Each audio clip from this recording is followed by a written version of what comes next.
బ్రహ్మానందరెడ్డి గారు, నమస్కారం సార్. మీరు అనుకున్న డెవలప్మెంట్ విషయం కావచ్చు, తీసుకురావాల్సుకున్నటువంటి తాగునీటి అవసరాలు తీర్చడంలో ఎంతవరకు సఫలీకృతం అవుతున్నారు? ఈ 10 నెలల కాలం దగ్గరగా ఇంకో 2 నెలలు అయితే సంవత్సరం కంప్లీట్ అయింది. ఎంతవరకు సంతృప్తిగా ఉంది ఈ సంవత్సర కాల పరిపాలన? నా వరకు నేను మాచర్ల నియోజకవర్గానికి ఒక 4-5 ప్రధానమైన హామీలు ఇచ్చాను. నాగార్జున సాగర్ ప్రాజెక్ట్ పక్కనే ఉన్నప్పటికీ ఈ రోజుకి మరి ఒక గుంటూరు జిల్లా అంటే అనేక మంది ముఖ్యమంత్రుల్ని అందించిన జిల్లా. అలాంటి జిల్లాలో నాగార్జున సాగర్ పక్కనే పెట్టుకొని ఈ రోజుకి తాగునీరు లేని, సాగునీరు లేని దుస్థితి. ఆ రోజు నాగార్జున సాగర్ నిర్మాణంలో కూలీలుగా పనిచేశాం.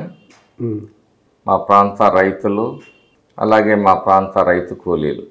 ఈరోజు కేవలం నాగార్జున సాగర్ ప్రాజెక్టుకి, కాలువలకి కాపలాదారులుగా మిగిలిపోయాయి. ఇది అత్యంత దురదృష్టకరమైన సంఘటన. ఆనాడే కోస్లా కమిటీ ఒక రిపోర్ట్ ఇచ్చింది నాగార్జున సాగర్ నిర్మాణ సమయంలో. ఈ ప్రాజెక్టు పూర్తయితే నిజంగా న్యాయం చేయాల్సింది ఈ ప్రాంత వాసులకే. ఎందుకంటే ఈ ప్రాంతం తీవ్రమైన వర్షాభావ పరిస్థితులను ఎదుర్కొంటుందని చెప్పేసి మరి ప్రాజెక్టు పూర్తయినప్పుడు కోస్లా కమిటీ ఒక రిపోర్ట్ ఇచ్చింది. ఇవాళ ఆ కోస్లా కమిటీ రిపోర్ట్ ఎక్కడుందో కూడా అర్థం కాని పరిస్థితి.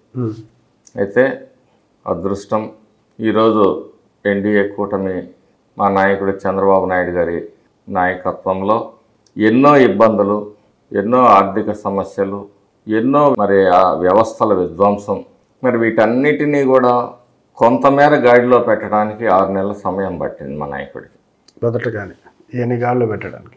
ఇక జేజేఎం ద్వారా మరి రాష్ట్రంలో మరి సాగునీరు ప్రాజెక్టులు అందిస్తాము అంటే కూడా జగన్మోహన్ రెడ్డి ప్రభుత్వం అత్యంత కిరాతకంగా ఈ రాష్ట్ర ప్రజల మీద కక్షగట్టినట్టుగా కేంద్రం ఇచ్చే 30-40 పథకాల్లో వీళ్ళు ఇవ్వాల్సిన షేర్ని ఇచ్చేయకపోవటం, రెండోది కనీసం బాధ్యతగా తీసుకొని వచ్చిన నిధుల్ని ప్రజల కోసం సక్రమంగా వినియోగించడంలో కూడా విఫలమైంది.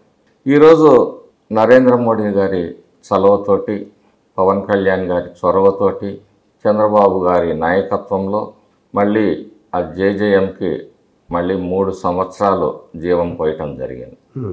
దానివలన మొట్టమొదటిసారిగా సాగర్ మొదలున్నాం కాబట్టి మేము ఇక్కడ తాగునీరు ప్రాజెక్టు మరి జిల్లా వ్యాప్తంగా ఇక్కడి నుంచే సాగర్ నుంచే తీసుకుంటున్నారు కాబట్టి మొదటి ఫేజ్లో 1200 కోట్ల రూపాయల్లో సుమారుగా 900 కోట్ల రూపాయలు మా మాచర్ల నియోజకవర్గంలోనే 900 కోట్ల 1200 కోట్లలో 900 కోట్ల రూపాయలు సుమారుగా మా మాచర్ల ప్రాంతంలోనే గ్రామాలు, తండాలు, హ్యామ్లెట్స్ అన్నిటికీ కూడా మంచినీరు ఇచ్చే, ప్రొటెక్టెడ్ వాటర్ ఇచ్చే కార్యక్రమం మరి అతి త్వరలో టెండర్లు అయిపోయినాయి. అతి త్వరలో శంకుస్థాపన కూడా జరుగుతుంది.